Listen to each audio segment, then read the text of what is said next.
So today we're going to talk about some ways to help make your battery last longer for any brand of camera that you're using. As you can see here, we're looking at the Canon R6 II menu. It will definitely look different than most other cameras, including other Canon cameras. But I'm gonna start in this menu setting here, which will definitely help you save on battery. Very first thing is image stabilization. So if you're not on a handheld rig, or if you're on a tripod, or if you're even on a gimbal, I would just turn off IBIS. I mean, there's no reason to have either digital or physical IS enabled when you are not shooting something that needs it. My camera has an auto leveling feature. I'm gonna keep that off as well, because auto leveling will also take more battery, because what it does is it zooms in a little bit and then it'll fix your screen if it's just barely off. It only fixes it so much. Zebras can also kill your battery a little bit more because it is having to work a little bit harder. However, I can see how that would be useful a majority of the time, but that's just one thing you can turn off if you're not currently using it. I don't know how many other camera brands have this feature, but it's called standby or low res. What this means is that when you are not using your camera, it goes into standby mode. When it's in standby mode and you're, say, let's shooting 4K, it'll downgrade your resolution to 1080p. That'll also save you a ton of battery life, so your camera's not constantly looking at 4K. It'll cut it down to 1080p when you're not actively using your camera. However, I turn this off because I find it annoying, but if you're trying to save extra battery life, this doesn't make a huge difference, because as soon as you hit record, it goes back to 4K or whatever you were shooting at. So that is something that is beneficial to keep on. All right, here is a big one, and I don't think we'll be able to change it much, but you could. So with autofocusing modes, this is one of the biggest killers of your battery. So having like a servo or continuous autofocus on all of the time, that'll make your battery drain the fastest, because your camera is going to be constantly working to find a new focus and keeping and staying in focus. And if you have that on, it's going to make your battery die faster. This is a big section. Most newer cameras have this option. I mean, even older cameras have this option. It's been a thing for a while. It's a network setting. So you should either have your camera in airplane mode, or you should make sure you at least have Bluetooth and Wi-Fi disabled when you're not using it.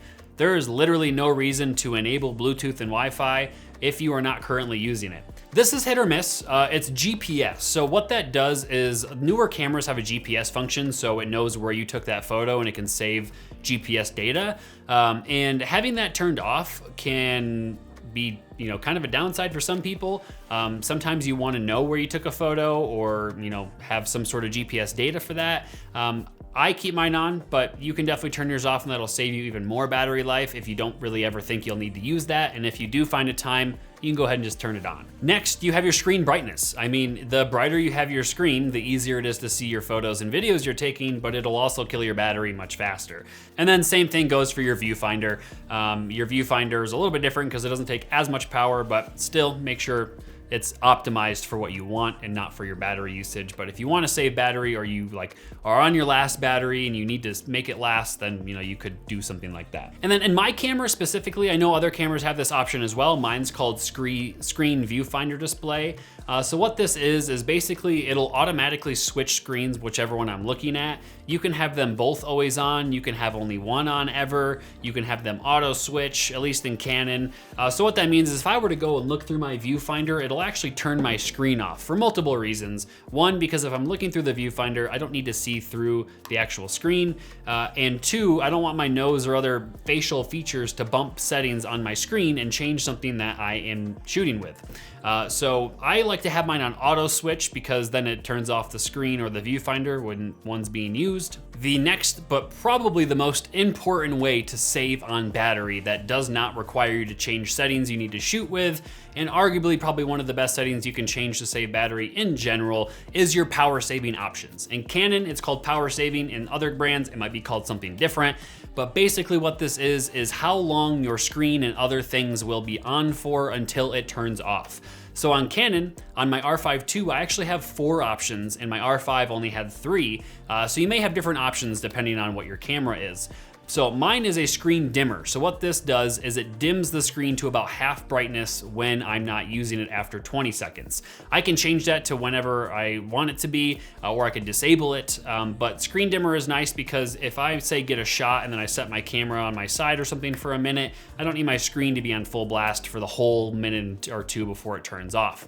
I found this to be kind of annoying sometimes, but it does save on battery quite a bit. And that's probably why they added it into this camera model, because it does have less battery life. The screen off option, that's different than powering off. So your screen off basically means that your screen will just turn off. It goes black. Auto power off, I put at 1 minute. You could even go lower, but I think 1 minute's a good amount of time. You can disable this option if you always want your camera to be like on the point, ready to shoot.